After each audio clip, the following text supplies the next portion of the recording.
Ooh, get your hard hats. It's going to get serious tonight. We covering everything. We ain't shying away from anything. The Bama Standard is on the air. Go ahead, do us a favor, hit the like button, hit the subscribe button, live chat, get rowdy tonight. Looks like you're already doing that job. Keep it going. Get your comments in. We're going to talk about all of it. If you're watching a replay, get in the comment section below. Show us some love there. Right now, we got the All-Star panel headlined by the 1999 All-SEC linebacker Marvin Constant. Roll Tide.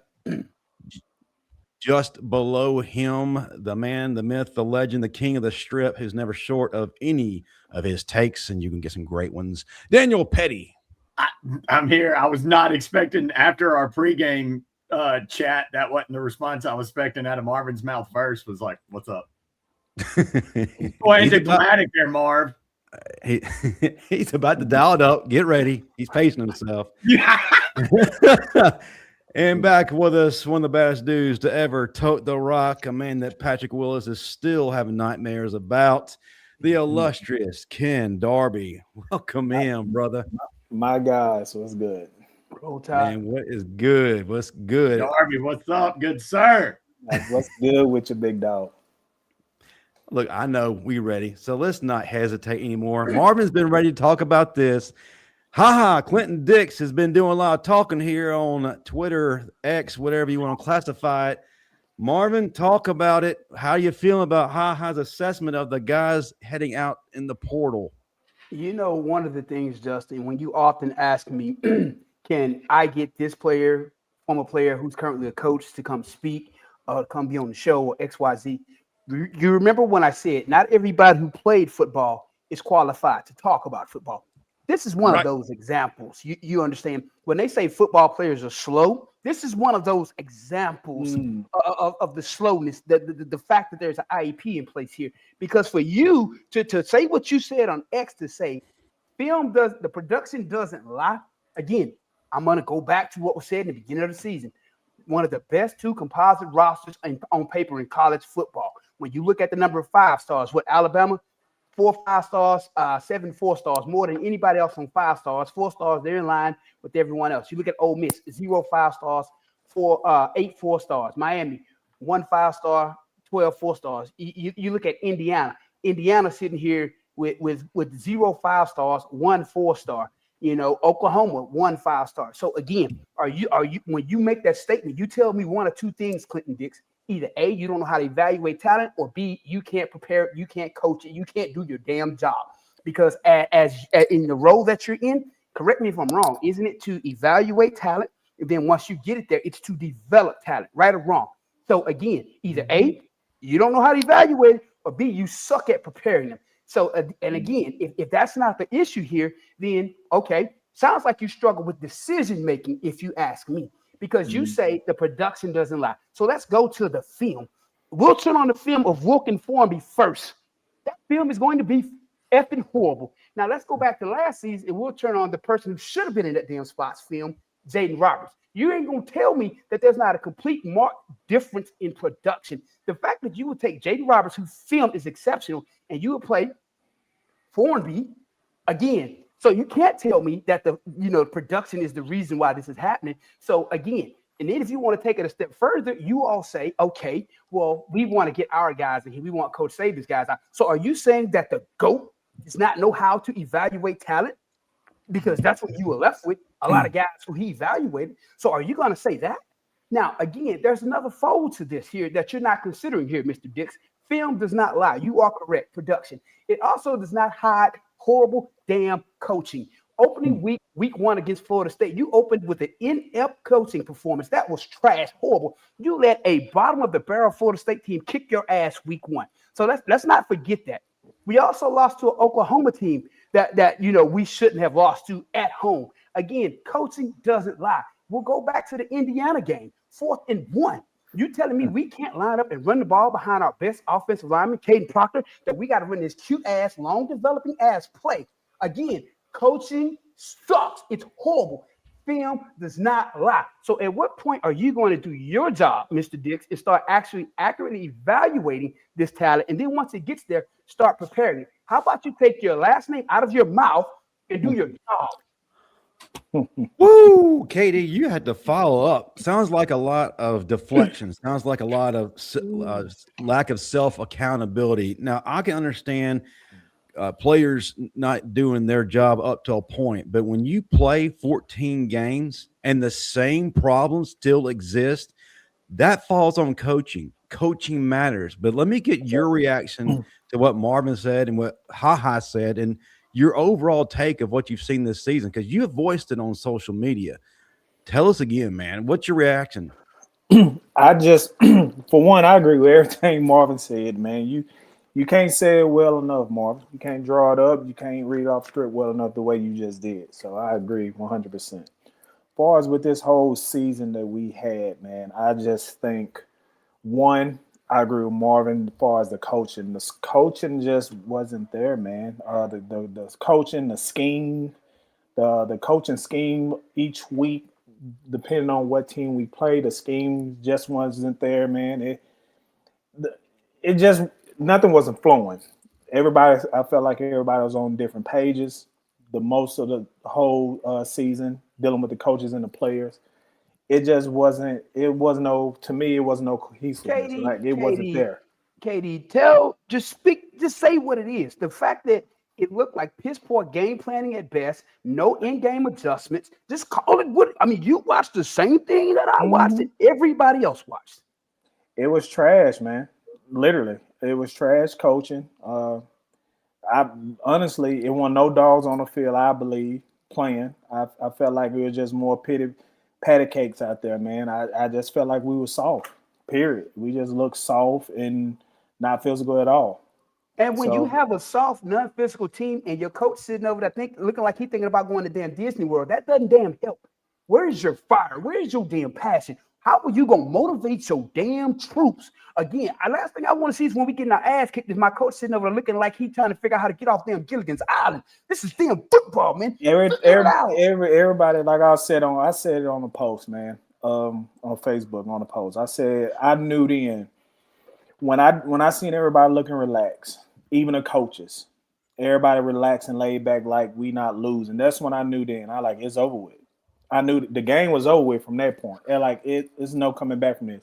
I literally started watching it towards the end because it's not there. The coaches, nobody fired up, nobody faced. There's no dogs out there. At that point, I'm looking while I'm down, where I come from, in the background I come from, the team I come from. When we down, I don't care what we down by 3-7, don't matter. We got dogs on the team that's getting in your face. If the coach is not already in your face, and when they get out your face, we back in your face. And back in your face, we laying hands. What you talking about? Listen, I didn't see none of that, man. I like it's over with. These guys, they didn't cash it in, man. They done. And let me ask you a question. At what point during this season, at any point, did we see any on-field or sideline altercations amongst this team? I'm sorry. Like, right. None. The sign of a great team is they refuse to lose.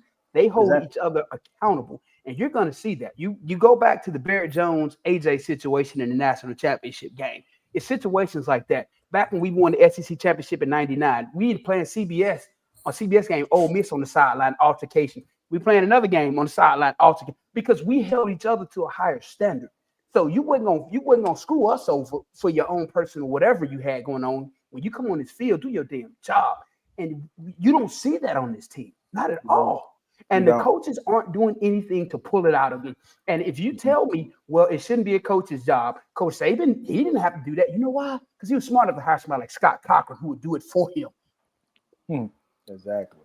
Yeah, but we saw other teams doing that happened to be coached from, I don't know, some guy named Saban on other. I had a hard time. You talk about being soft. Yeah, the Crimson team, I couldn't tell which one was Alabama. Because the one with Indiana on it was the one that looked like Alabama. And I think that everything I hear y'all say is why I think most people struggle. And we talked about this the other night a little bit. It's because the DNA of Alabama is being played out on other sidelines right now. And you look on Alabama sideline and that DNA is nowhere to be damn seen. Well, that and the fact that That's we good. have a coach going on and talking about the players. Now, I get it. We talk about the players from time to time, but as a coach, that's the last thing you want to do because, again, now you got to answer to that for other recruits and their parents when they come in.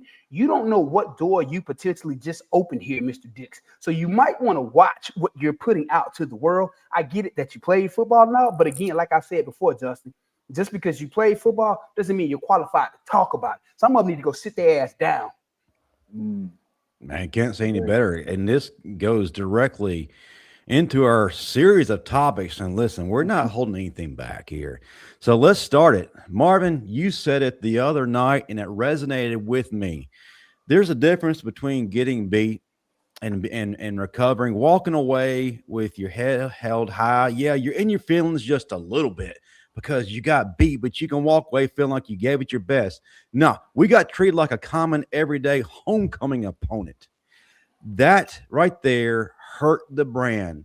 We can't use the brand anymore. People aren't afraid of that. People aren't going to come to the school anymore because of the brand. So let's talk about it, fellas. Is the brand damaged? Start us out, Marvin. We'll go to KD, then we'll go to Pettey. Damaged?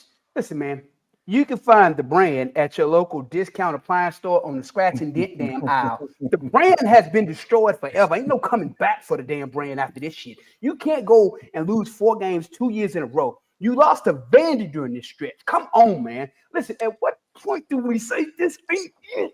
Listen, man. Sometimes you just got to come to terms with it and just accept what you're dealing with. You know what I'm saying? It's like you dating a woman that you know ain't gonna win no damn beauty contest, but you keep taking her to the damn beauty contest and you come home disappointed. Just stop damn taking her to the beauty contest. You know she's gonna damn win. That's how I feel right now. KD, the brand never was about inconsistency. It was never about being soft. It was never about being one of the most highly penalized teams in the country. It wasn't about no physicality, and it wasn't about either side of the ball not having any kind of identity. Has the brand been damaged? Man, that's a great question because, I've been going back and forth with this question today. I really have. And I got to honestly say, I will say no. And this is why I say by that. No far as not long term. Because here's the thing. You just can't erase 6 national championships that we accumulated over this 15-year span that when Nick got there. 15 plus years of dominance that we had since then. Let me stop you right there, and I'm going to let you finish this. You can say that all you want to, but you could also rewind it back to the run that Miami had. And when Miami fell off, look how bad they fell off. This is Miami's first time being of relevance in the last 30 years since they fell off. You make a strong point on that too, Marv. But when I was talking about far as with their part, far as the brand being pretty much gone, I don't think it's gone, not personally, but it is very damaged at this point.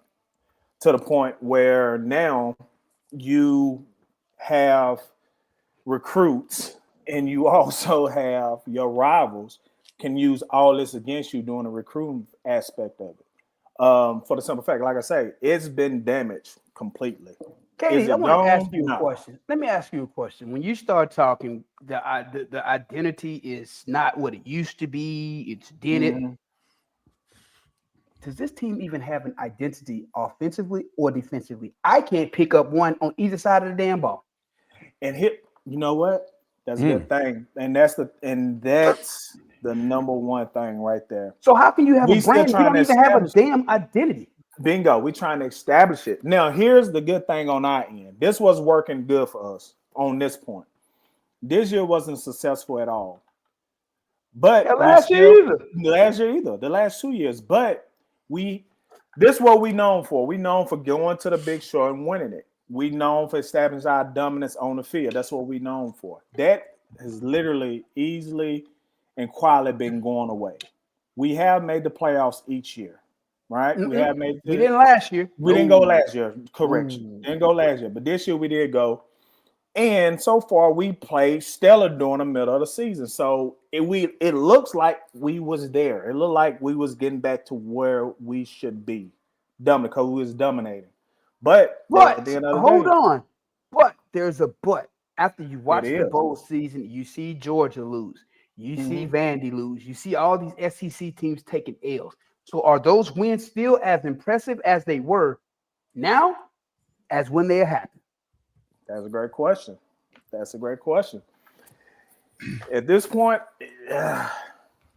don't know, man. At this point, they need to just back up the U-Haul trucks and just clean house.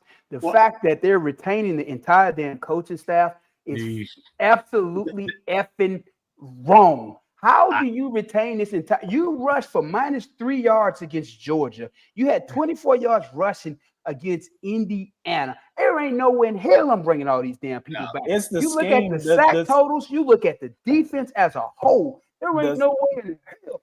The As a scheme, head coach, though, not take this opportunity to get your ship right. So again, I'm gonna point the finger back to the top. Kalen damn DeBoer, you are the problem. It started at the top. Agree. I definitely agree. It definitely started at the top. The scheme, the whole coaching and the scheming was horrible at its best. Period. But Like I man, say, it just was horrible, man. It's right. it's a lot of every coach in there, including the boy, everybody need to be held accountable at a higher standard than what they displayed. You're right, Katie, but let me put this out there because I know some people are going to say, what makes y'all qualified? Because we played at a high level. Just because we don't coach means nothing. I'm a damn cloud engineer. I'm smarter than a damn coach, so let's be clear about that. Now, here's the thing about it. Facts. Here's the thing about it. If Coach DeBoer is not smart enough to make replacements underneath him, because every leader is only good as the people he has working under him, then that tells me everything I need to know about it. Because there ain't no way in hell I'm bringing that offensive coordinator, defensive coordinator back. Man, you out your mind. No. Man. No.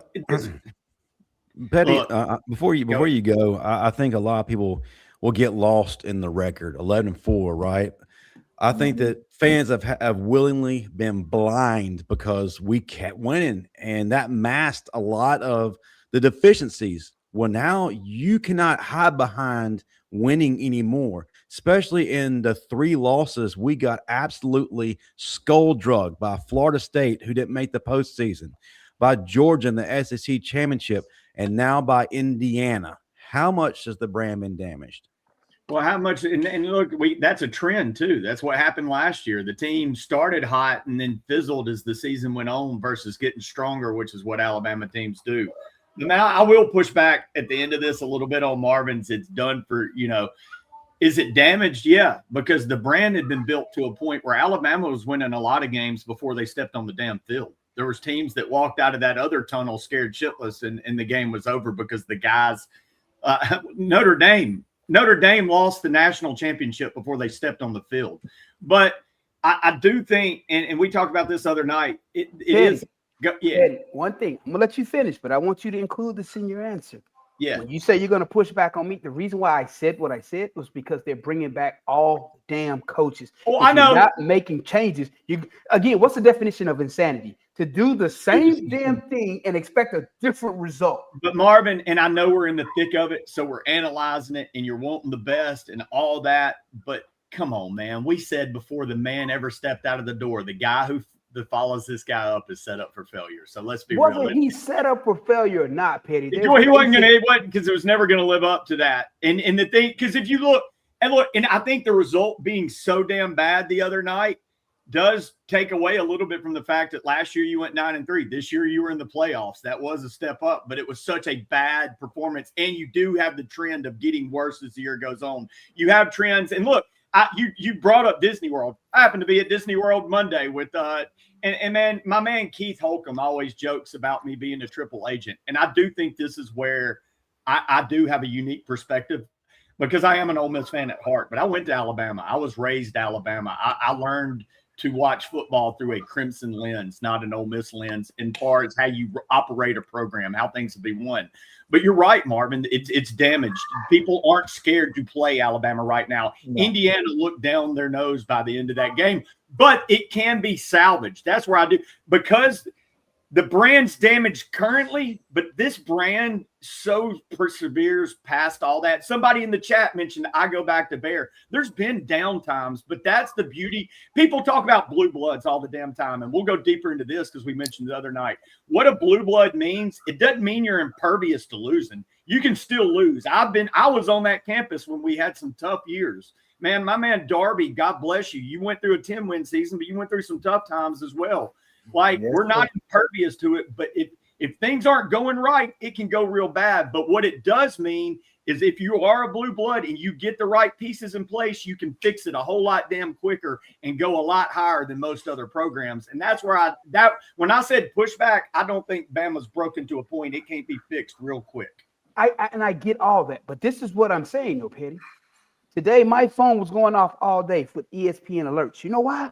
Because teams are firing coordinators, replacing them. Oh, I don't understand the not getting rid of. Look, that is again, I said I was at Disney. I was with an Ole Miss fan. The first thing he said to me, and this is a guy that grew up football, he said, what happened to Alabama's run game? My entire life, they've had guys like the one sitting next to me. Our entire life, even in the years that weren't championship years, Bama had a running back that would run your ass slap over, one that would break Patrick Willis's ankle, whatever. And no, I don't. I'm with you, Marvin. That's a question, and that's why I think. Look, you can say what you want. They don't like us anyway. They don't give us current players, so to hell with them. I don't care what they think of me. You're setting your death knell. You're making your bed right now. So you better win big, Kalen. If this is your guys, if Cap is your guy, if Grub Freeze 2.0 is your guy running the annexation of Puerto Rico on first down up 17, if these are your guys you're going to ride or die with, if you're going to run Tuscaloosa natives off of your team, and look, I get they didn't have the best year, but they didn't get developed. How much of that is on coaching? You better win big, homeboy, because you are making your bed right now with these guys. Because at Alabama, if you don't do it and you don't make changes to get it right, they'll get rid of you next. Just like you said, Marvin, you're pointing at the top. Here's the thing, Pettey. This is what he should have done. If I'm Coach DeBoer, got me excited. I'm firing there. The strength coach, the OC, and the DC. I'm replacing those three. Now you're getting rid of Womack? I'm getting rid of all three. Okay. I don't know about Womack, man. Here's the thing you got to understand, Pettey. Yes, the defense progressively got better, but at the same time, if you look at that defense, a lot of times the linemen weren't right. We're gapped and gashed on run plays. We're in the wrong calls. We're in cover 0, cover 1 when we should probably been in zone. So now everybody's got their back turned. Guys just running down damn field. We give up 38 points to damn Indiana. You know, we give up a shitload of points to a lot of other people this season. So we're not going to act like this is just a perennial defense out here. We're not going to act like that. I mean, we've seen perennial defenses when we've seen Indiana's. We've seen how Miami neutralized Ohio State. We see what real defenses damn look like. I'm sorry, but he is not the guy for this job, Pettey. So, again, there's not a bend but don't break defense that I'm ever going to prefer in life, because here's the thing. You can give up all you want on first, second down, but third down, they're still in, third and 1, third and 2. They're still converting on us until the point we get to the, 20-yard line. And now it's, bend but don't break. No, I need a defense that's going to play real damn football from goal line to damn goal line. Damn this bend but don't break crap. Let's line up and let's play real damn defense. Let's scheme. Let's match up. Let's make adjustments. Damn all that bend don't break crap, Pettey. See, and I think that's the thing. Everybody's so content with that. Oh, well, we give up yards, but we don't give up points. Yards equals points. Football is a game of field position. It all matters. No, not gonna disagree with when that. do we become a fan base that just moves the goalpost when we're not meeting expectations? And that's one thing I've noticed the trend is this year. And KD, before I actually get to some good news, we talk about the brand. Alabama is running back you. That's a brand within itself. How sick does it make you? How bad is the taste in your mouth when you see one of the best things we've ever done outside producing top offensive linemen has gone away? And I'm looking at your team, KD, when we were playing with an intramural quarterback because we ran out of quarterbacks. All we could do was run. You ran for 250 yards against Southern Miss because that's all we could do, but they couldn't stop it. We have a quarterback. We have receivers, but we can't run. Tell me about the taste in your mouth before I move on. Hold on 1 second, though. KD, before you answer it, I want you to add something to that. as a running back playing behind an offensive line, when you look at these guys, 340, 350, 360, that was the promo that they ran for the past 2 years of how big they are. Me as a defensive player, I'm loving that because I know their asses can't move in damn space. As a running back, how does that affect your decision making though when you're getting that ball? When you know your linemen struggle to pick up twist, stunts, TEs, the whole nine. Great question. I'm gonna answer yours on the end, Marvin, because that is a good question. But to go to your question, Justin, man, if my kids are in here, they'll tell you exactly how I felt this entire season, as far as us running the ball. It's to the point I get frustrated very, very quickly, especially when I know what we're capable of and what I know we have back there. I know we have great running backs right there now that we didn't utilize and we didn't use them at all. So for us not to utilize the running game this year at all, it really ticked me out to the point that, like I said, I'm with Marvin. We should got rid of everybody on the staff because at this point, you're not utilizing the talent or cultivating the talent that you have back there at all or whatever. So now you just have defenses just sitting or just coming right at your quarterback. Your quarterback don't have a prayer at all because they know they can come at you because they know we have no running game. They don't have to stunt, do none of that. You can literally look at what they're about to bring and you can't stop it because they know you can't, because you can't run the ball. And that's one thing running game does. It eliminates all of that to the point you have to stand still and see what's going on. But yeah, this year it has been horrible, man, and it just sickened me in my stomach to see that we not running the ball. We didn't run the ball to the efficiency that I know we could have, and I know if we would have got the running game going, we would have been in a better situation, a better spot than we ended up in. As far as with you, Marvin, man, that's as far as knowing that we got them big boys up there, and I know they can't handle those twists and those stunts that those D linemen doing. As a running back, you very best believe, yeah, I am nervous before I get the handoff. But on the flip side, though, to be a great running back, you already know this. So therefore, you already know before then, you better be doing a lot more pre-reading as a running back before that ball snap. So as a pro running back, what I used to do, and even the running backs that came before me and after me, that was great. When you doing film study, you already know what your offensive line capable of, and you know what they weak at. So therefore, you gonna study what the D line do as well, and that's what a lot of pre-reading come in at as a great running back to be a great running back. You looking at that, not just the linebackers, but you reading just to see exactly what may about to get transpire on that D line and what they're about to do. So when you do get the ball, you got a great idea of what you're about to do with it, what hole you're gonna hit, or what backside cut you're gonna make. So Yeah, but I think that's one of the things that they struggle with is not anticipating the defense, what they would do in those situations. Because again, if I'm watching film and I see an oversized offensive line, I already know what I'm finna do. We finna twist, stunt, game them the whole nine. If I see an undersized offensive line, we straight power game, bull rush. Yeah. We gonna miss in some twists and stunts on the back end once I beat you up enough. But again, I don't think that they accounted for that enough because when people looked at this offensive line, I guarantee you, they schemed the hell out of them in terms of what they wanted. A lot of times you would see defensive ends line up in a wide nine when they were on 75 side because they knew they could get those one-on-ones and those twists that him and 64 would struggle to pick those up. And if you watch the Indiana game, it was several times when you seen players just untouched, unblocked because they struggled with that. Mm-hmm. And that's another thing for us being a running back, man. Me personally, when I see stuff like that, I'm going to speak for myself as a running back. I salivate at the mouth when I see stuff like that, when D linemen doing stuff like that. Because I know it's so many opening lanes finna open up. Mm-hmm. Because one thing I learned, even when I went to the professional level, I knew this a little bit when I played on the college level, but on the professional level, I had the honor to play with Warwick Dunn at Temple. And he just emphasized more and more how to run with your eyes before you even get the ball. I did that sparingly on the college level because on the college level, back then, you run with your eyes, but at this point, it's almost you see it and you hit it.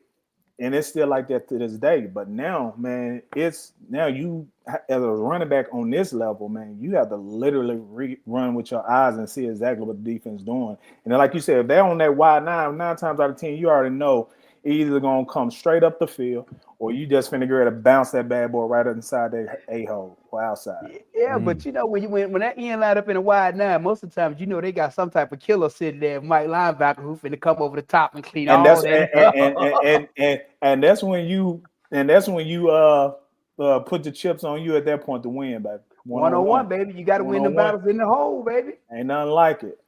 I want that matchup. I'm gonna win that every time, though. Speaking of winning battles, we got a couple of battles we just won. On offense, got some winning information real quick. Lazier Brooks has re-signed his NIL deal and will be back next year, but we're talking about the trenches. Well, we got some big news. Alabama has signed 6'3", 318-pound offensive lineman Caden Strayhorn from Michigan. Fellas, this is a absolute monster. This is what we need. This is what we're talking about. This is how we begin to get our running game back on track and actually keep quarterbacks from being on their backs. So, folks, if you hadn't heard, we got offensive lineman Caden Strayhorn from the transfer portal. All right, let's keep the intensity going. This is the biggest one of all. Where they're all big. Jack, let's get involved. Look, Marvin doesn't blink. I'm not going to give an interlude. Guys, where do you stand? We're not being dramatic. We're being real. This coaching matters. I think a former Alabama player, teammate of yours, Marvin, said that a lot on this channel. People thought he was an idiot. He's not an idiot anymore, guys. Coaching matters. Should Alabama fire the assistant coach? It starts out Marvin, then down to Pettey, then over KD. Yeah, they need to be fired. What you mean? I've been saying that. Listen, man. Again, there's no way you come into this season with the talent that you have and you lose 4 games. There's no way. So, again, it's like you have to develop them. We all know that kids coming out of high school are raw. We get that. But you have to develop them when you get them. So, I mean, again, you look at what all these other teams in the playoffs, what their rosters have, you can't compare them to the roster that Alabama had. What was the difference? Coaching. Wow, that ended a lot more softly than I expected. Pettey, we're talking about the coaches here, man. I know that we're a fire-happy generation, but I feel it right now is just cause, right? I think it's a vote of no confidence. How do you go in front of boosters, recruits, guys in the portal, parents, and tell them if we bring this staff back the way it is right now, that anything else from here on out is going to be different from what you already saw on the field, not 1, but 2 years. And by the way, this year towards the end of the season, we regressed a hell of a lot. Regressed a hell of a lot. We were hoping to get 50, not 100 yards a game, which is so bad at Alabama. I mean, 100 yards a game, a good game rushing. Like you're looking at, 200 was the Alabama standard. We're getting 25 regularly. And I don't know how you go to anybody and say, hey, man, we need some more millions of dollars. So, again, I don't know who you want to point the blame at because somebody failed in that. That's no way you can look at that in any objective way and say, well, the defense or the injury or this. No, you rotated 37 offensive linemen all year. It shows you don't know what the hell you're doing, if you ask me.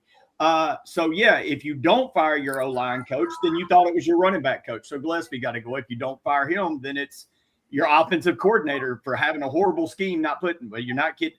Yeah, somebody was failing greatly. I don't know how the hell I'm not for the I do get on the microwave generation a lot. Like coaches need a little bit of time, implement, you're following up a legend, yada yada. But when shit's working that bad, yeah.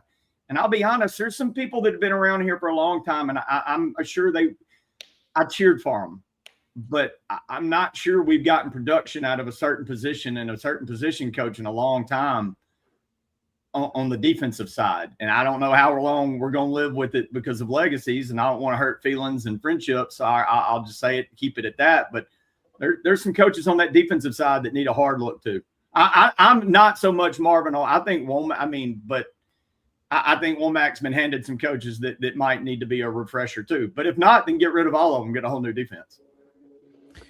All right, KD, I'm going to agree with you, Petty, but I'll just say, man, the scheme on defense is not what it should be at times, man. It's not.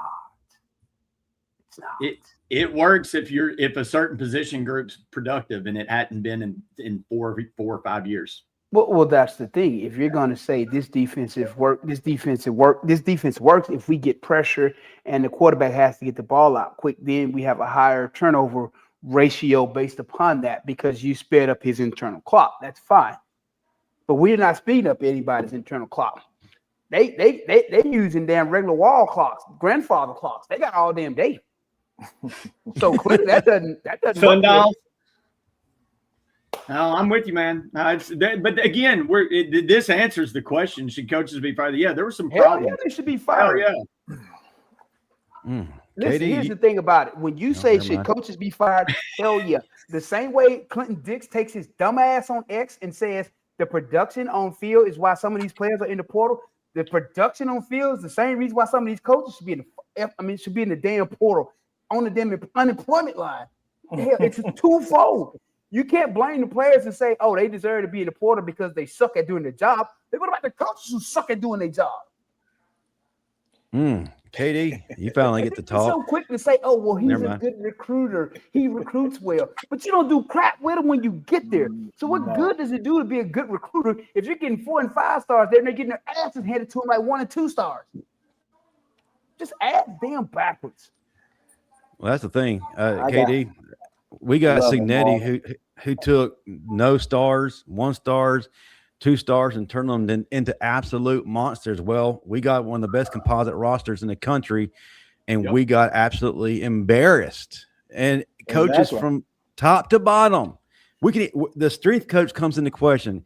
You were there when Coach Ben Pollard was there. We might not have had the best record on stat sheets, but we didn't lose when it came to physicality. We were whipping ass. Not at all. But now I'm not just hearing from fans, not from you guys. Parents are pissed off, are legitimately saying, I don't want my kid a part of that crap show.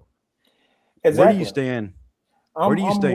I'm with the rest of these guys, man, because I think they all should go. And one of the main reasons I think they should go is because here's the thing. When you see something not working, normally a great coach will adjust to make some kind of improvements. And I'm particularly speaking of the running game as well, because I've been highly disappointed this year in the way we ran the ball. When you see that you not running the ball as much, and you see the yards that we usually get per game or whatever, that as a running back coach, period, that goes to show you, hey, we need to do make an adjustment so we can lead this ship the right way. No adjustments was made whatsoever. So that by itself lets me know you're not willing to change.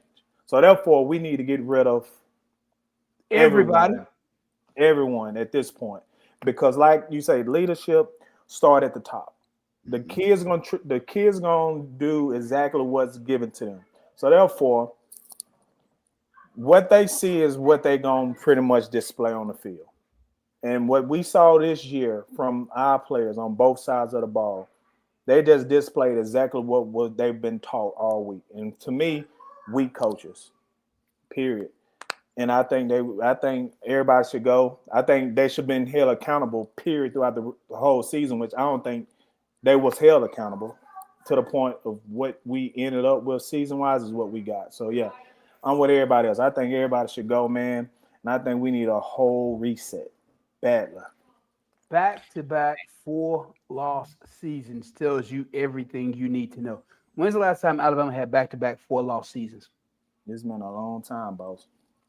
But not just 4 lost seasons, how we lost. Oh, we got ass kicked by Indiana with 0 5-stars, 1 4-star, but they showed up and kicked our ass. Listen, man, all the asses need to be at home. They just need to go, man. The way they got our coach, we got our play.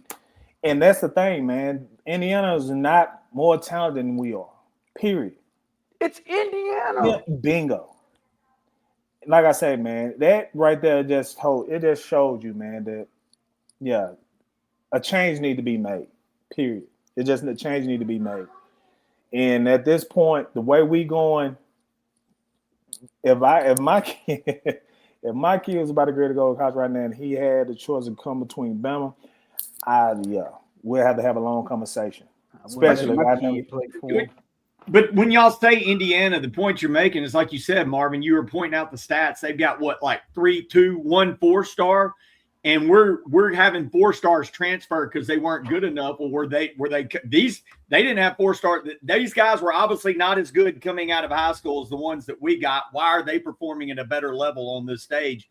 Again, at some point, as Marvin said, they've been well developed.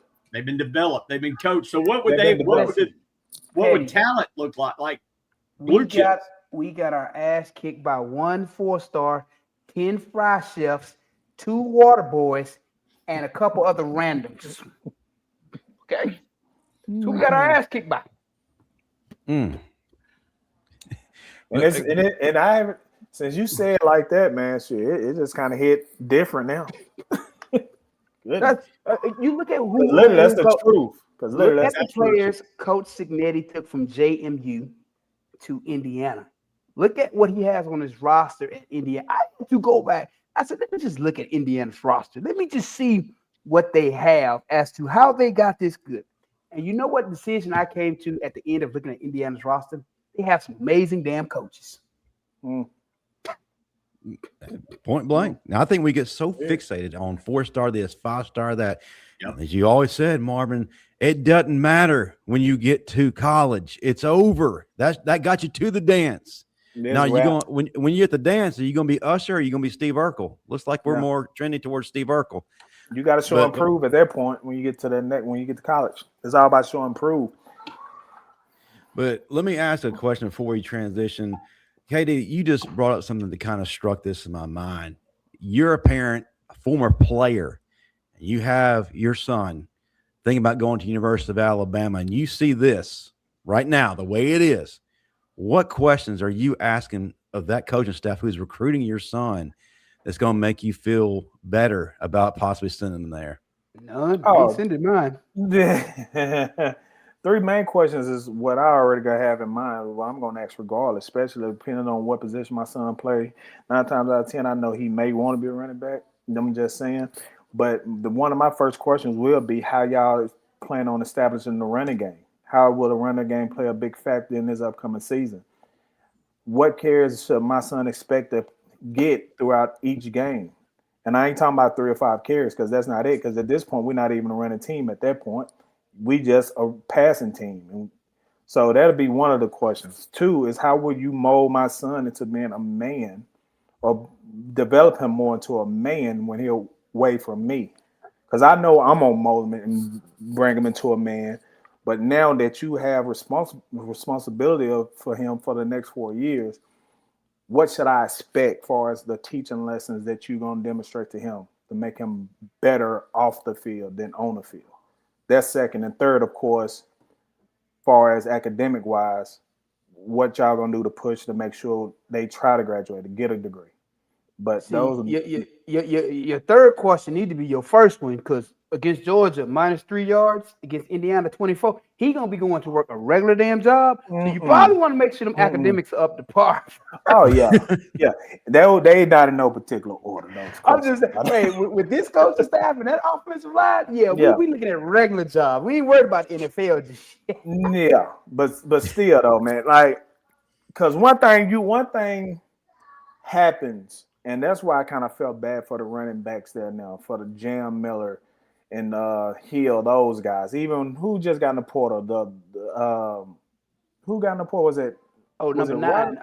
Daniel. Was it Daniel Hill? Yeah, he started off the season, right? He started off the season for. No, that was Richard Young. Oh, Richard Young. Richard Young. Yeah. I felt like I say all good, like I say, good running backs, man. And I felt bad for those kids for the sake. More so, I really felt bad for Jam.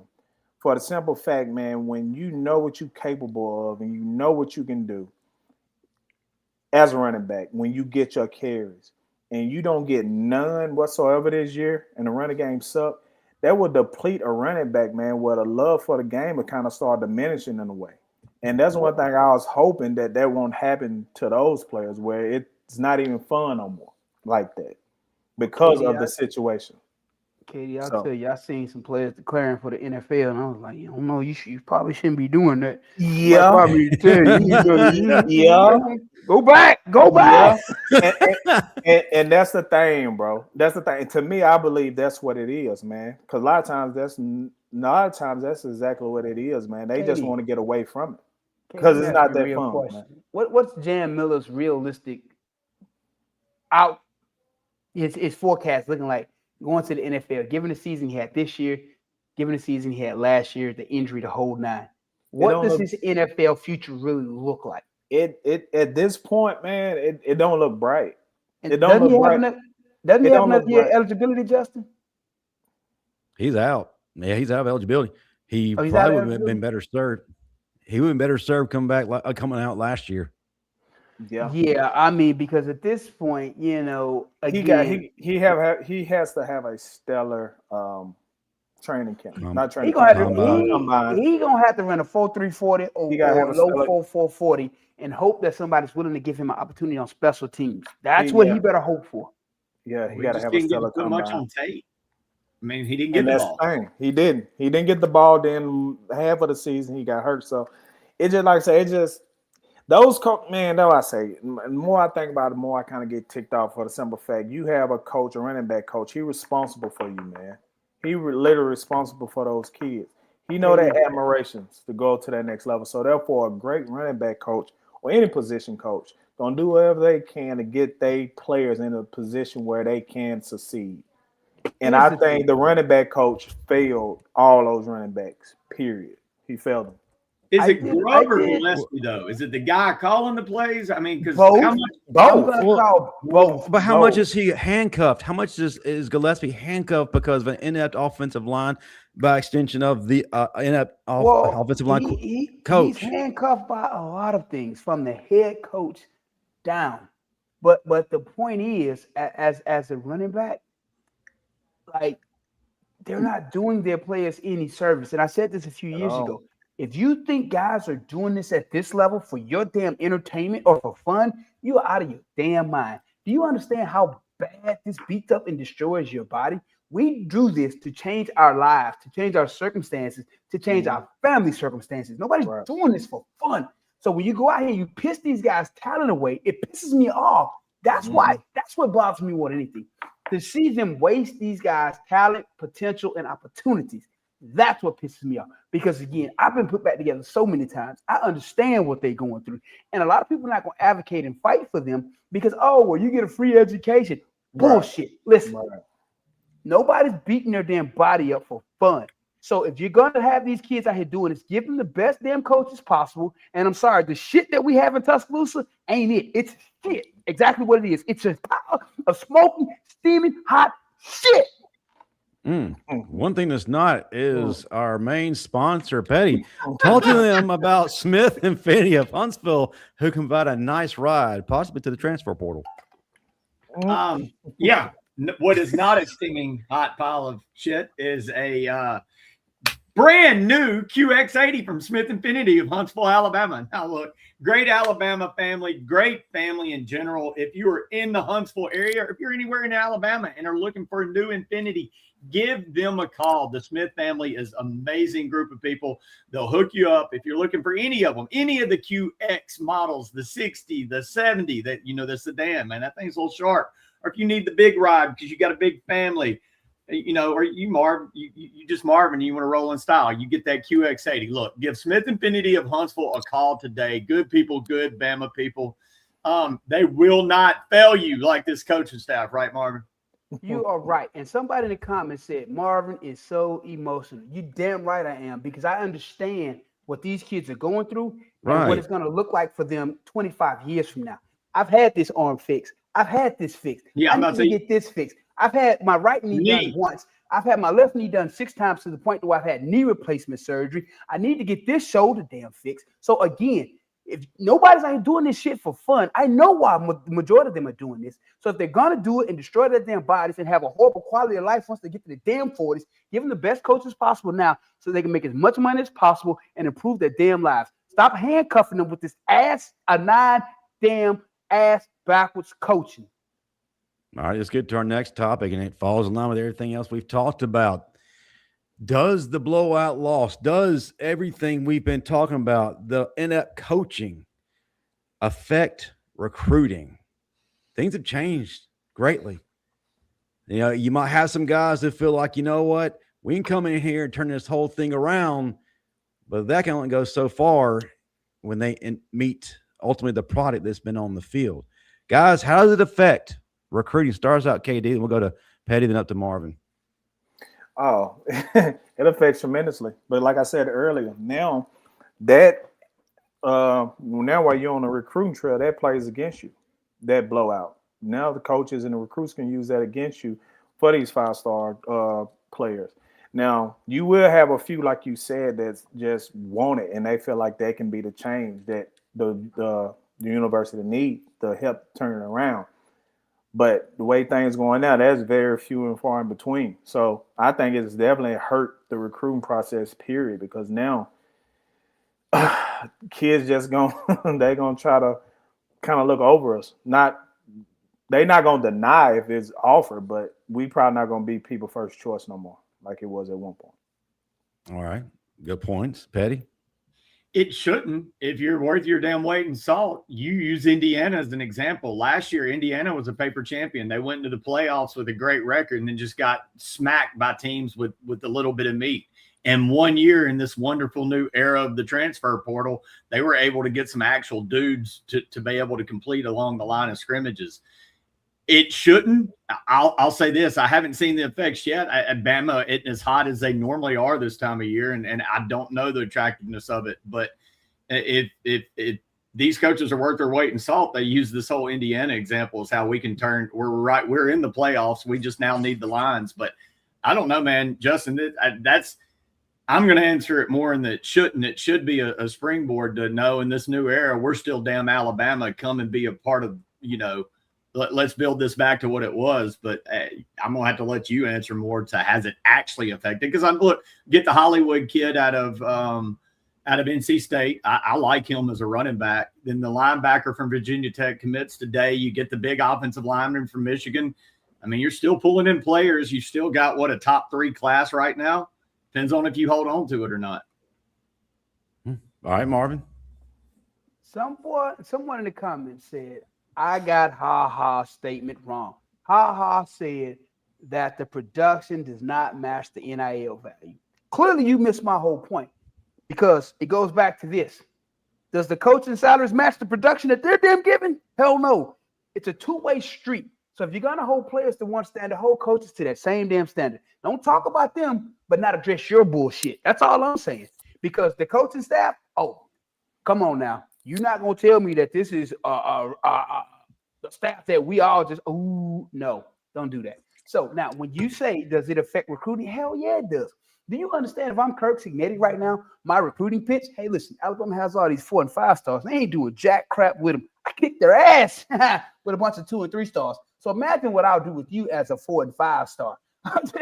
Listen, let me tell you something.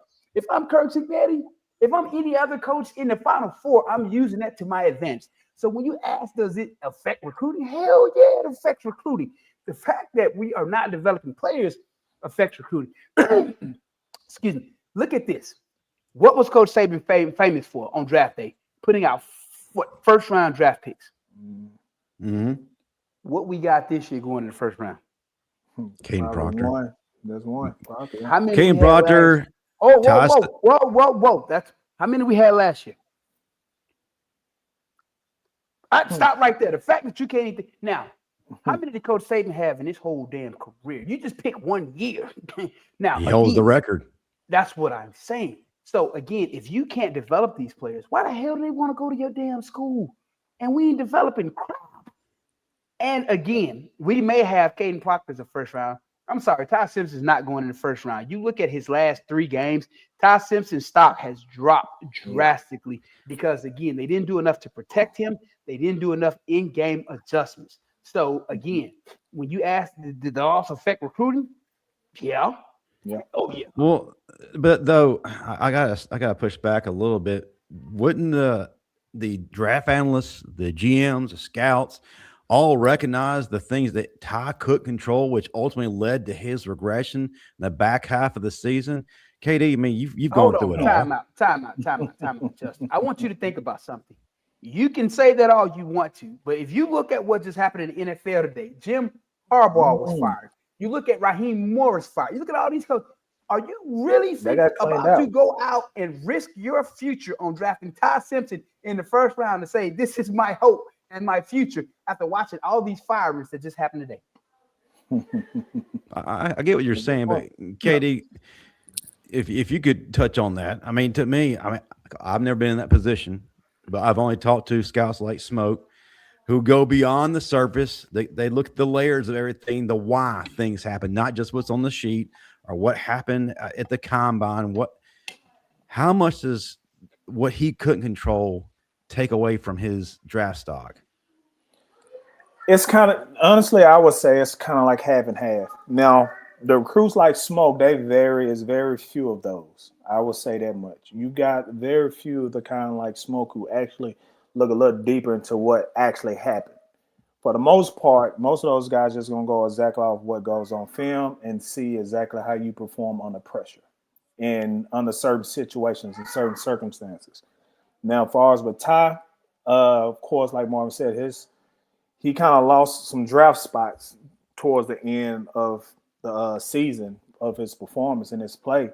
And a lot of times recruits going to look at that. They're going to look at how you started the season off, but for the most part, they're going to look at the latter part of your season to see how you perform. And if you one of those players who got better throughout the season, great. But if you one of those players who kind of just stayed even or just started dropping, they're going to look at that as well. And again, that's just part of the recruiting process, period. But it's a whole different process, especially when you start doing the whole interview process when you're getting ready for the draft. But for the most part, I think it's going to play a big part. I think towards the end of the this year, it kind of hurt him more than anything. KD, right. You know, like I know, they're going to look at his tape against Indiana. Oh, yeah. Against Georgia. Yep. Against Oklahoma. Against teams like that. That's what they're going to look at. And when you turn that tape on, it's not going to give him a first-round grade. And as a GM, are you willing to base your livelihood, your future, and your family's future on drafting Ty Simpson in the first round? That is the question you have to ask yourself. And how many people do you think would say, yeah, I'm willing to risk that and draft Ty Simpson in the first round? You ain't going to find damn many. I'm sorry. I damn sure wouldn't. So what draft position do you think he has to grade? Does he have to get to declare versus come back? Well, let's talk about it. This is our next topic. For him, realistically, a second, third round draft grade is what he'll need to get out of here. Because if he stays at Alabama, now you're fighting the Austin Mack. Now you're fighting the Keelan Russell. You look at what Austin Mack did in the game against Indiana when he came in. He's moving the ball. The team actually looks alive. You know, so again, you're going to have to be fighting a QB battle that Todd's probably not going to win if he comes back. So realistically, you ask yourself, Todd needs to raise his odds versus going to the NFL at this point, being a potential 3rd to 6th round draft pick versus transferring to another school, i.e., what old boy did from Georgia, who went to Miami, Carson Beck, and get a huge NIL deal. Actually, line your pockets with some money, work on your game, improve your draft stock, and then enter the draft after the 2026 season. That's what he needs to do. And I pray that someone is telling him that, because if he comes out now, he's looking at 3rd to 6th round. That ain't, and again, as a quarterback, 3rd to 6th round, you probably ain't gonna make the team. So his best bet would be to enter the portal, find a home, take the money, and let Keelan and Austin battle it out, because he's not going to beat both of them out next year. It's not going to happen. They're too athletic. Well, Marvin, actually, man, I think you talked about something that not enough people are talking about, and that's some of these kids, you're making more money to be hell, Brock Purdy went to the freaking Super Bowl, and half of the college landscape was making more than him the next. Every SEC starter was making more than the former Super Bowl. Right. Hold on. To your point, Petty, I just want to reiterate what you just brought up. You look at the quarterback who just signed a $5 million NIL deal, and they're talking about it's more than Shedeur Sanders' entire rookie contract. The Sorsby kid went to Texas Tech. So tell me, so Ty gets this grade. Now, what I'm hearing is he's the third quarterback. So, and you know how the NFL works. They start shitting themselves once the draft starts, and one quarterback comes off the board, and a team starts. That's why Jackson Dart ends up going in the first round to, the Giants, right? But I'm with you, though, Marvin, because if this kid goes third round and you're guaranteed third round, you're not going to get maybe $1 million. And then you put yourself in the portal, and the rumor out there is Tennessee. Tennessee says, "Hell, we'll give you $4 million to come Oregon. play for us." He needs to go back to school for another year because here's the thing: he can go in the draft, Petty. I hear people in the comments saying, "Yeah, Mel Kiper has him, this 30 spot, blah blah blah."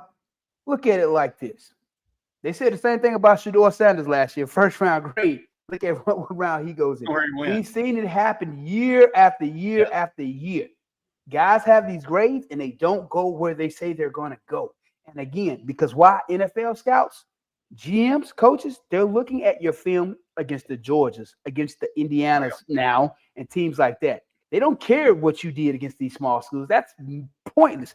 They want to see you playing against equally yoked talent that you will potentially see in the NFL. And against that talent, he shit a brick. I'm sorry. So, again, his best bet would be to find someone willing to give him a huge NIL package, go back to school for another year, work on his craft, then come out. All right, KD, finish it up for us. What is it? Which way? No, I'm with Marvin. I don't think he's there yet, man. Like I said, I don't think he's there yet. I agree. I definitely don't think he's gonna end up winning the spot back if he do come back. I'm with Marvin. I definitely don't see him beating out Mac and those guys. I really don't see that happening at all.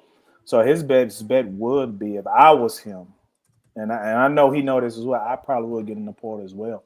I have to go somewhere and just at least do better than what I did this past season. To get better film, to get better stuff on tape. Period. But it can't be at Bama at this point. Because if we're not going to change our offensive line, coach, and our offensive line doesn't improve, you need a mobile quarterback who can get on the perimeter, get on that edge where you can do bootlegs and other things, move the pocket, and actually give your offense a damn chance opposed to him sitting back like a damn statue. I'm sorry. Because defenders, we love that kind of crap. Now, if you want to get after a defense, trust and believe. Oh, thank you. And this new kid, this new kid that's running back we just got over here, man. Xavier Croyle? Or are you talking about Hollywood? Hollywood. For what? What? And they kept all the coaches. So ain't nothing going to change in the running game at all. If they couldn't run with the guys that we had back there now already, ain't nothing going to change with this guy. We really need a new strength coach. A lot of people won't understand the importance of being able to play low behind your pads and those lifts that give you that leverage, those pressure points, and other things that you need to truly be dominant in the sport of football. I'm sorry. Those are, I think some people just outsmart themselves and they try to go too much science related. Oh, well, science says, listen, man, football is a real simple game. Man on man lineup, you beat his ass or he gonna beat your ass. So you need to be working out, doing lifts that's gonna allow you to go beat somebody's ass. Forget all this cute stuff that they've been doing. Okay, all this cute. Oh, we're gonna get on it says the speed on the bar is extra. Who gives a shit? How strong is he? What's his muscle endurance? Can he get low? Can he whoop ass in the trenches? That's all I care about. Tell you what, one thing that is strong is the illustrious title towel. Look, the off season's here, but it truly never ends for Alabama fans. And plus, Nate Oates is doing his thing on the hardwood, just whipped ass against Kentucky. Marvin, what do Bama fans need in the off season and watching Tide hoops? Listen, man, visit whitwillsports.com. Enter the promo code, the Bama Standard, for your 10% off discount. I'm pretty sure Coach Nate Oates is going to have Alabama's basketball team ready to go, baby. So make sure you're in Coleman Coliseum with your title towels, waving and ready, baby, because I expect another Sweet 16, potentially Elite 8 run from the Alabama men's and women's basketball teams, baby. So again, make sure you grab your title towel. Visit whitwillsports.com. Enter the promo code, the Bama Standard, for your 10% off discount. Roll Tide. Don't forget about the ladies, man. They've only lost one game. They are just, man, elite level play from the ladies. Why not Final Four? I'll go ahead and claim that right now. All right, we've done the talking. Now we get to hear from the audience, and boy, we've got a lot that I have starred. So we're going to start it out with Sully 4627. How much control does the director of player development have on who plays on the field? He doesn't have a lot, but what he does have is he builds those day-to-day relationships with them. Because as a player, when you trust and you don't want to let someone down, that impacts how you play when you cross that damn field. That impacts how you trust your brothers. There's a lot that goes into it. Teams that are extremely close tend to play better and win better because you have the trust factor. Because I often say football goes back to two things, timing and trust. You develop that through relationships. One of the most important relationships is the director of player development, i.e. Clinton Damn Dix. So do your job, build relationships so that this team gels and actually trust each other. Good point. All right, Joe Edwards, 8829. Why is it taking so long for DeBoer to fire the O-line coach unless he's not firing anyone? Guys, I hate to tell you, he's not firing anyone. There are no staff departing unless they're taking other jobs. They're all coming back. That's the reality. You know what? I want to revisit this topic. Wow. Because somebody asked me this. Since they asked this question, I want to reiterate something. KD may be able to reiterate and pour more onto this. Back when Alabama had their run, do you know who were the directors of player personnel? We had a few of them through there. Now, one of them was Willie Martin. Kendall Moorhead served in that role for a while, and a few other people. Those guys did a great job at building a team. Those are the guys who are going to build your team. You have to understand what that means. Build your team, the trust factor, the relationship that goes beyond when you walk across that line. Because if you don't trust everyone, and you don't have those relationships, you don't play the way you would if you did. That's why you need those individuals. And again, that's why I say he needs to do his job and allow them to actually build a team. Look, man, I say what you will. Through the history of football, when a coach digs in on assistants when things don't go well, it better work. So like I say, it better work, because if it doesn't, the chopping block goes a lot higher, a lot quicker. Oh, I said this last week, Petty. If we lose 3 games next year, all their asses out of there. Yeah, you stick with your guns, and your guns are find out to be pop guns. Yeah, it's on you, Holmes. We lose 3 games next year, we have an entirely new coaching staff. Mark my words on that. Ooh. Again, I go back to how you lose. It doesn't even matter if we lose all 3 by 1 point. Their asses are still out of here. You're looking at 2 4-loss seasons and a 3-loss season behind it. You're looking at 11 losses in 3 years. Their asses are out of here next year if they don't win. All right, we got a super chat. Thank you, Cody. $10. I don't understand. They're trying to get his players in there. They couldn't develop the previous ones at all season long. So they got to be new players to develop them properly. That's what I said. You sitting here with all these 4 and 5 stars and you can't develop them? Are you saying Coach Saban, the GOAT, doesn't know how to recruit talent? That's what I'm asking. Or is it that you just have a decision-making problem because you can't play the best players because for whatever reason, you got to play these other guys? I don't know if it's financial. I don't know if it's relationships. I don't know what it is, but there's a reason why you're not playing some of these guys who are clearly your better players. And that's the thing. I get that they may not fit your system, but you scheme to fit the players, not force the players to fit the scheme.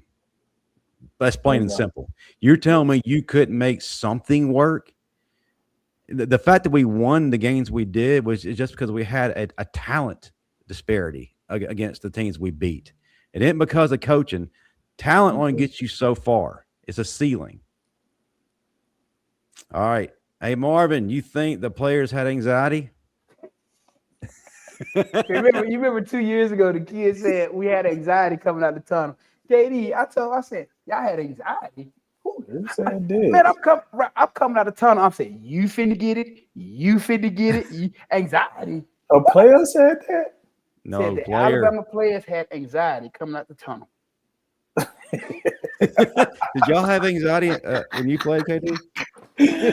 Man, if they did, they didn't voice it. They better not come out that tunnel with me talking about they got some anxiety. That's Marvin.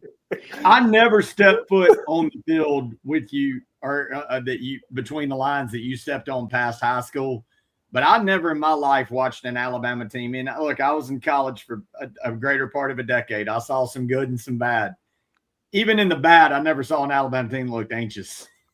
You know, Pettey, the funny thing. They might not have as many points, but they were still ready. Like, Pettey, you got to understand something. You got to ask the guys who I played with. They'll tell you this. A lot of people don't believe when I tell you, whether it was in practice or in the game. Every play, I tried to kill someone. I had drinks. Play. I had drinks one night, and we took it to the wee hours with a big redheaded bastard named Dustin McClintock.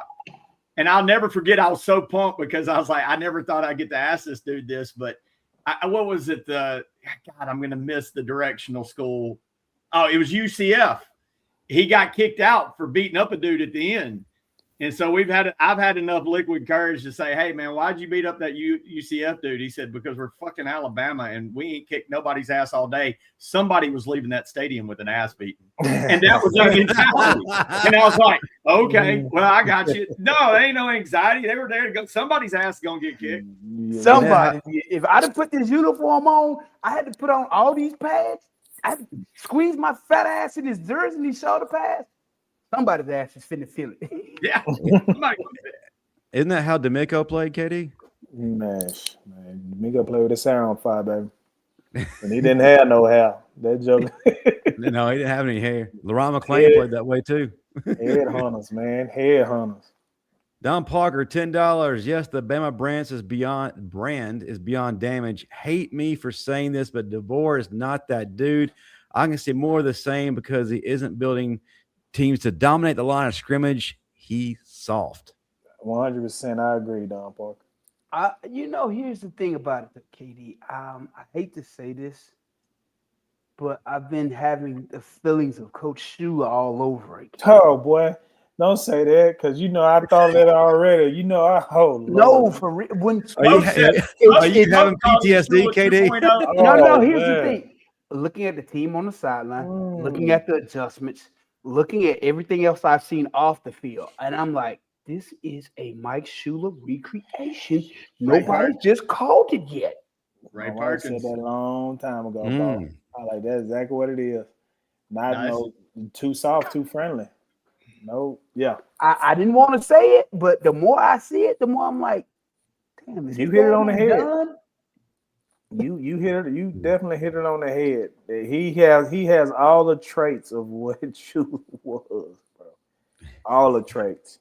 Oh, here's a question that's going to make people uncomfortable. Jeremy Matthews, do the panel believe that what Ryan Clark said about the SEC doesn't run college football anymore? Man, Ryan Clark better go so well. Let's see.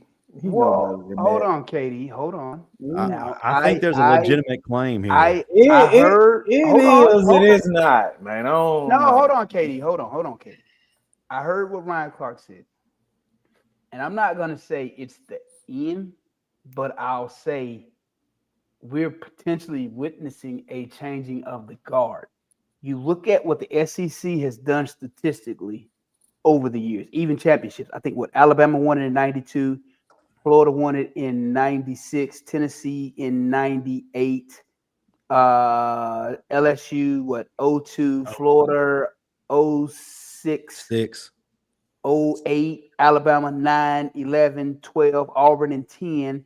And then, you had Georgia win 2, Alabama won several others. So that was, you go back 30 years and you're going to look at the SEC win damn near every national championship. I think 20 out of 30 during that period or something like that. But the fact that now we have Big Ten won it last year, Big Ten won it the year before. If Ole Miss loses to Miami, you look at the SEC not even having a shot to play for the national championship. So you're looking at 3 years of the SEC not winning it. You know how long it's been since the SEC went 3 years without a national championship? The problem is that the top heavy being gone. The whole when Saban was there, Bama's third string could go start at Ole Miss or Mississippi State.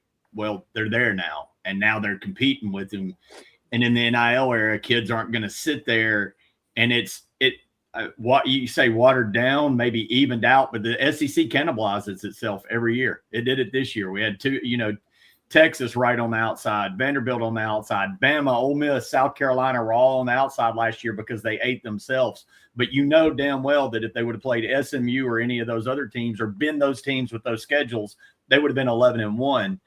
I just think Alabama and Georgia not being able to go 3 deep the way they had been the previous decade and a half, and those players spreading out amongst the SEC has caused a cannibalization that's now led it. Because now look at the Big Ten. It is top heavy. It doesn't go all the way that deep. The SEC wasn't going that deep in those days. Ole Miss sucked. Arkansas sucked. Vandy sucked. Mississippi State sucked. There was a bunch of Kentucky sucked. Missouri sucked. There was a lot of suck. Now there's hardly any suck, but not as much great. But you look at the Big Ten and you got Ohio State, Oregon, now Indiana. Michigan's kind of flailing, but then the rest is just a shit show. So there is no cannibalization. They're still top loading up there. Sorry, that's Pettey, I'm going to agree with Ryan Clark. You know why I'm going to agree with Ryan Clark, Pettey? He's right because no. Right. But do you know why I'm going to agree with him? Because it is the 2025 season, 2026 national championship game to be played in a couple of weeks. We're placing our hopes in Ole Miss that the SEC has a representative. What the hell? Who would ever damn thought it? It's on you, Pettey. Let's go. We would be putting no. Who would have ever thought we'd be putting our hopes in Ole Miss for the SEC to get back to a national championship? Not this Alabama graduate. not this one. Not me. I'd resigned to death before seeing this. I'm honest. Would have never thought it. And the reality is they have a legitimate shot to win it. Ole Miss's defensive line is actually very solid. I love their interior defensive line. I love Lacey. The Harris kid, that 6'7" freak, and in the middle. Listen. And here's the thing about it. I think they're setting themselves up to actually potentially get themselves in the championship game because Miami's going to play to their strengths. And Carson Beck's going to give you 1, if not 2 interceptions. Well, and what Miami's freak nature is actually something that if any team in here can combat it would be Chambliss and Ole Miss, right? That Bain kid is a stud. That other defensive end's a stud. Chambliss may can keep it going. You're right, Mesidor. But here's the thing. MFR Jones won. I'm going to laugh about it. He said, placing your hopes in Pete Goldie. Marvin, we go way back with this one, buddy. I know I printed Can you believe we're here? Pete Golding is now about to coach in the Final Four. Now he's our final hope to get the SEC into the national. Widespread Pete. I think Marvin by the way, is manifested this his leg all over Lane Kiffin in the past 48 hours. Hey, listen, I need a new shirt that says "Bring Pete back." I was just kidding. I was just kidding. Benny, I'm gonna make it hashtag repeat. Hey, Marvin, Pete, them's was jokes. Yeah, I'm sorry, Pete. I was just joking, baby. Yeah, push a Pete. Come on, back. We need to repeat. All right. Sports Talk, JB. Hey, JB, man, great to have you in the audience. Winning a playoff game is somewhat successful, but that embarrassing loss to Indiana is unacceptable. Very right, sir. Unacceptable. What you mean? They put their foot in our ass. Beyond unacceptable. They didn't use lube. Hey, hold on, time out. Let's hold on. Back up, Justin. We got to back this up. Now, again, back up one. I just want to reiterate something. Listen, it's funny. We talk. No, bring the question back up, though. Oh, it's way back in the whole. All right. The fact that we're saying the loss to Indiana was unacceptable. Indiana kicked our ass. So it's beyond unacceptable. And here's the reality of it. That game, it can do one of two things for this team. It's either going to motivate them, they're going to go into the 2026 season, they're going to do amazing things. Or there's the latter to this. There will be a continual downslide, which I'm hoping is not going to be the case. I'm hoping they'll use this game as a motivational tool because to say the last time we went on the field, we got our ass kicked 38-3 would definitely not sit well with me. I'll be working my ass off all offset. I'll be working out right now. I don't think they got the mentality to be that though. I know you, and I'm damn, very. You're just gonna kill. The hope? Yeah, I'm very optimistic now, but it's not in them, bro. It's not in them. I just don't see it. We All just right, need a whole new. We need a whole new set of dogs, including coaches. Bama gone. Them days over, man. 44-16 was the score when Clemson routed Bama. It happened under the great Saban as well. Yeah, but how often did that happen? Then he immediately would bounce back. And Saban gets a little bit of a pass because he had 6 national championships in his back pocket. And so he had the pedigree. And you look past that and you knew that he was going to overcome it. And didn't he win another 1 or 2 national championships after that? He did. And appeared in another. Exactly. So we just got out. I don't know if we finna appear nothing. That's right. All right. We got a super chat from Don Parker. $5 salvaged only when DeBoer is gone. This is highly upsetting to see this program go down the toilet because the standard has been dropped. He got to go. I'm with you, Don. I 100% agree with you, Don. See, no calls to. Go ahead. No, from Don Parker again, $2. No calls to Dabo or Pruitt. Pathetic. I'm sorry. I agree with you, Don. I'm sorry. You know, there's no way in hell I wouldn't have Jeremy Pruitt in that building in some capacity, even if it was as an analyst to get him, started to figure out what he can and can't potentially contribute to this team. But I know Jeremy, so I know what he can contribute. So you're damn right I would have him in there. Somebody's ass would be looking for a job right now. I'm sorry. I also think that Arkansas's former coach should be given a call as well. Arkansas's former coach. Sam Pittman. Sam Pittman. He should have been waiting with coach. He should have been waiting in the lobby when they got back from the Rose Bowl. All right, I don't know if I can ask this question, being as that's KD's former teammate is Freddie, so we're going to pass this one on. Sorry, brother. Whoa, no, I was getting my popcorn again. We're not going to put him in that position. That's his brother. That's his brother. We ain't doing it. Y'all trying to dig in me with that one. We ain't doing it. They ain't doing it. As much as I want to get the popcorn, I can't sit on one hand and tell people that don't know Alabama about B-Sci-Fi and what it means to you guys. Like, I get it. But Pittman, that has limitations because Clinton Dix clearly violated that. So, but I'll say it. No. It's time to hand some flowers. Appreciate you. Roll Tide. Don't put him in that position. I believe Clemson. I don't think DeBoer wants to be here. It shows in every facet. His politician robot answers down. Well, here's the thing about it. You say his politician robot answers down.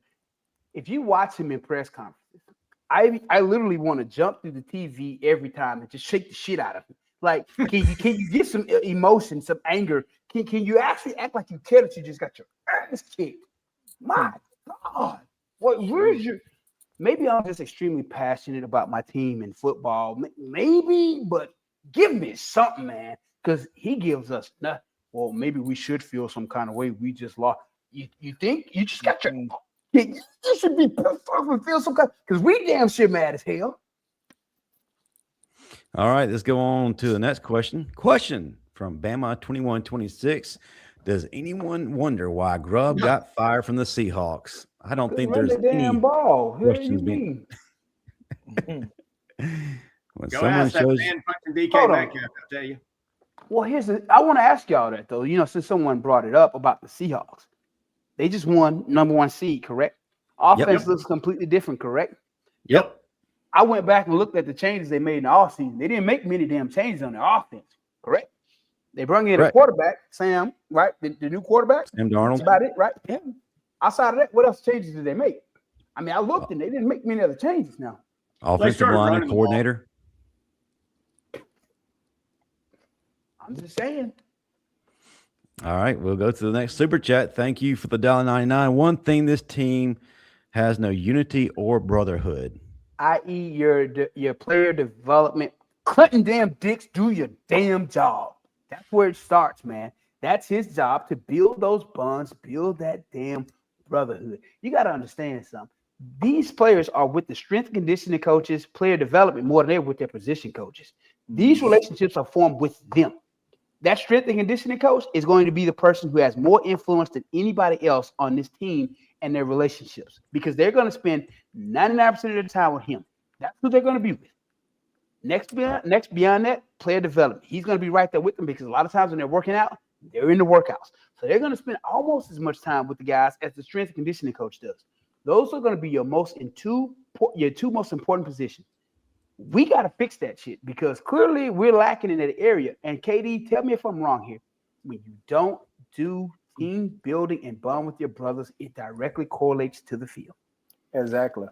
You see individuals instead of team. Me ball. And you see TikTok dances. All right, HB 9879. What is the problem with trimming the roster and letting unproductive players go? Example: James Smith ranked in the mid hundreds among qualifying defensive tackles per stat metrics. Well, are they unproductive because they didn't do it themselves, or are they unproductive because they didn't have the proper coaching and development? Go ahead, Marvin. Sorry. You have to develop these. It does no good to get all these 4 and 5 stars if you don't do crap to develop them. Again, you have to develop them. What player do you know that comes out of high school NFL ready? Minka Fitzpatrick. That's it. That's not the norm, though. That's what I'm saying. Yeah, they're the exception. Yeah. Come out of high school, what ready? Come out of high school, NFL ready. It is the college coach's job to prepare them and get them ready for that. If you and Dwayne Rudd. But you have exceptions to the rule. But I'm saying outside of us, like the other guys, what is the exception? The exception is what? That you're going to prepare them for the NFL. You're going to train their bodies. You're going to put them in a strength and conditioning program. You're going to get them stronger. You're going to put them on a meal plan. You're going to beef them up. You're going to send them to study hall. You're going to prepare them. You're going to get them time on task in practice. You're going to teach them how to study film. You're going to do everything to make them the complete player from the classroom to the field. If you don't do that, you are failing them as a coach. I'm sorry. Don Parker, $5. Scrub, Walmart, Cap, Roach, Baloo, and DeBoer. Not saying go home, but you need to get the heck out of Tuscaloosa. Take Big Worm with you. Man, y'all. All right. Matthew McClure, 3181. Funny how the Bama fan base in just 2 weeks can go from mocking Indiana to questioning if the brand is damaged. Yeah, that's what we do. Yeah. So what? It's called fan. I didn't mock Indiana.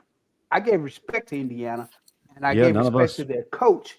And I said that if we went into this game thinking that this was going to be a cakewalk, we was going to get our ass handed to us.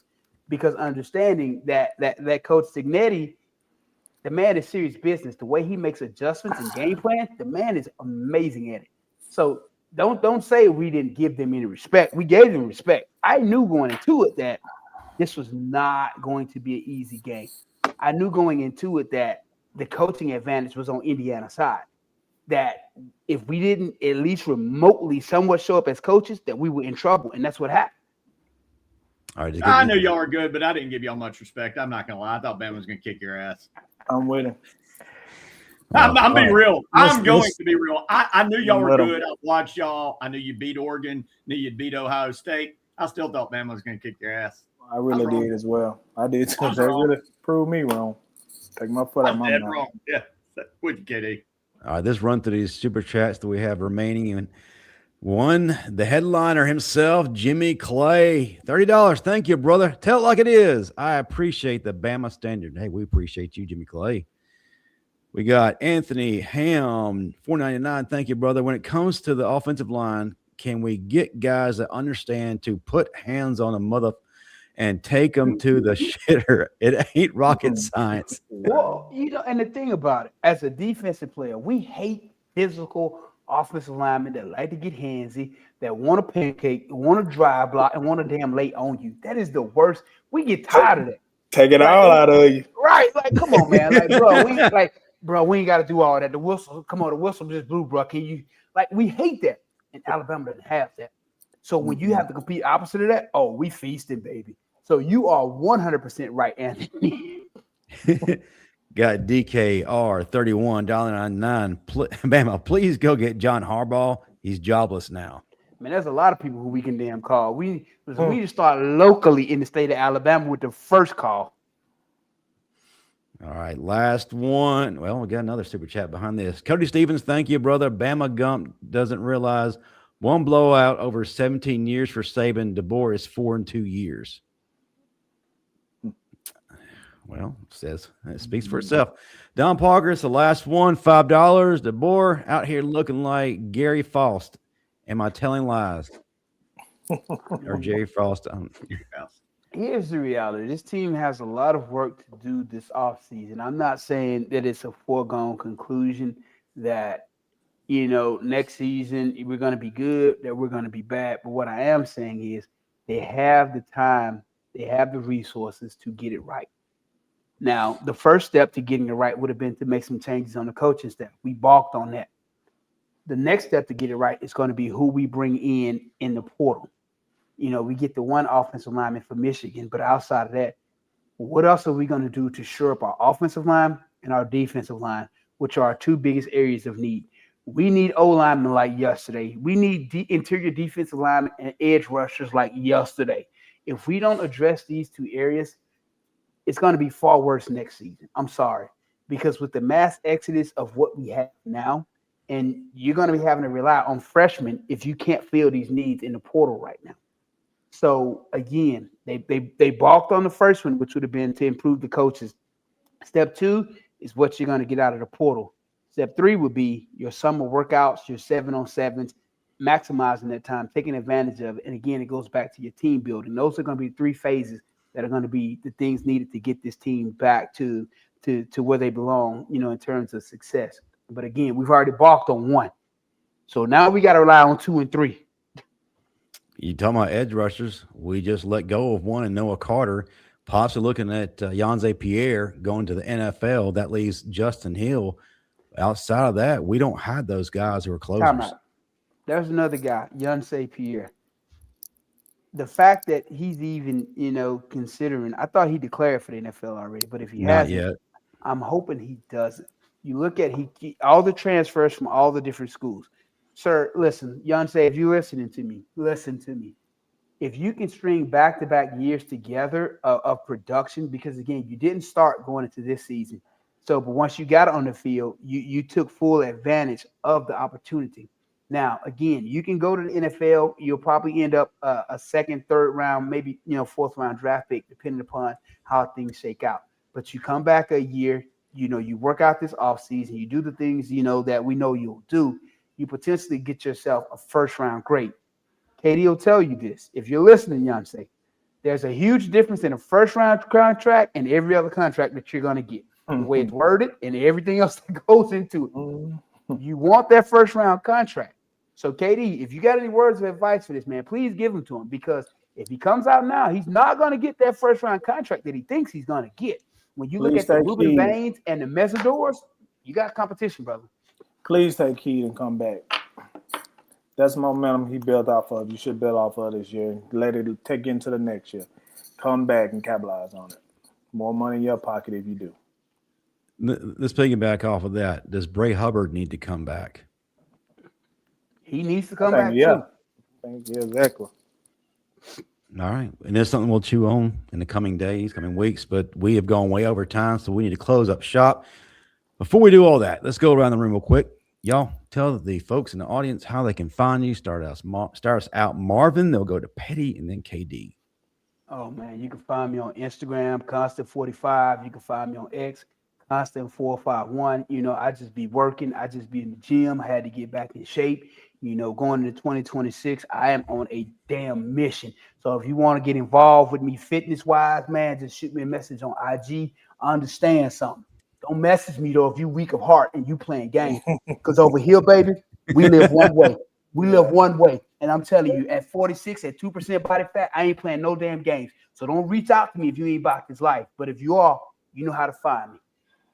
Well, Pettey, I know your body fat isn't near that, but it's pretty close. How can we find you? And then an algebra equation to go after it.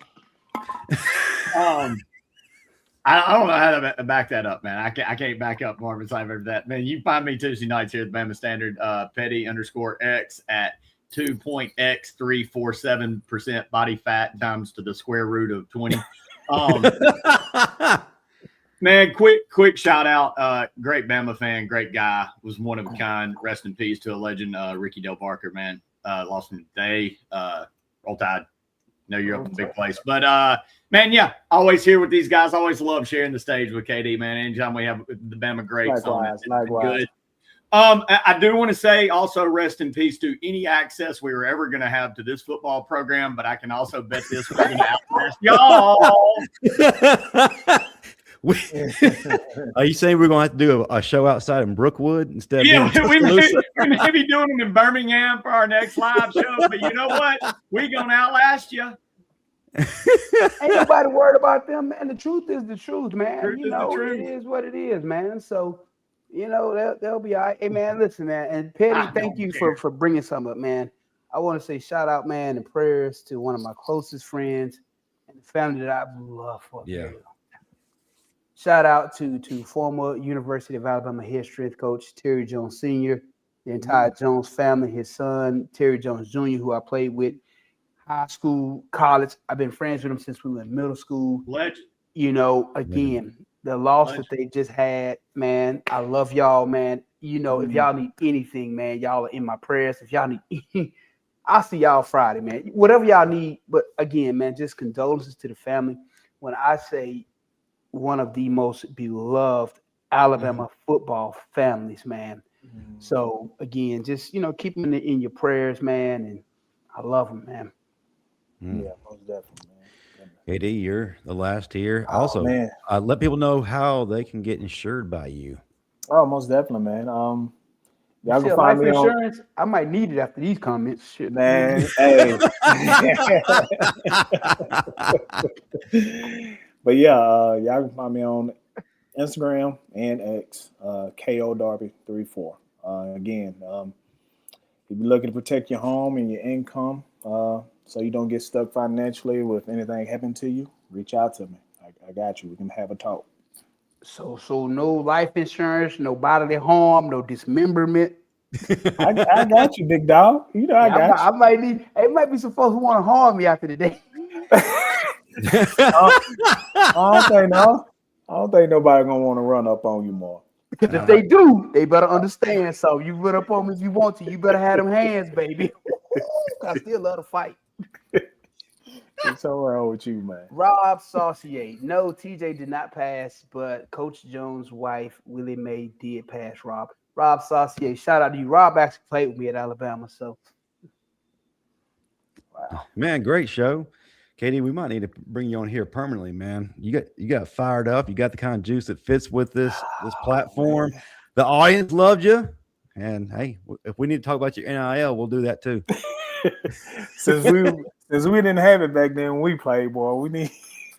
Oh no, he wasn't talking about that kind of NIL. He just meant name and lights. Man, he ain't paying you shit. I mean, we just finna put your name on the banner. The hell you no. You'll get a cut of the super chats and all that. That's not gonna be like those deals that you got. Oh, my bad. Now, the quarterback play in your era, KD, we were all like that Terrell Owens meme, but it was, you know, that's my running back. We couldn't say that about the quarterback. Running back.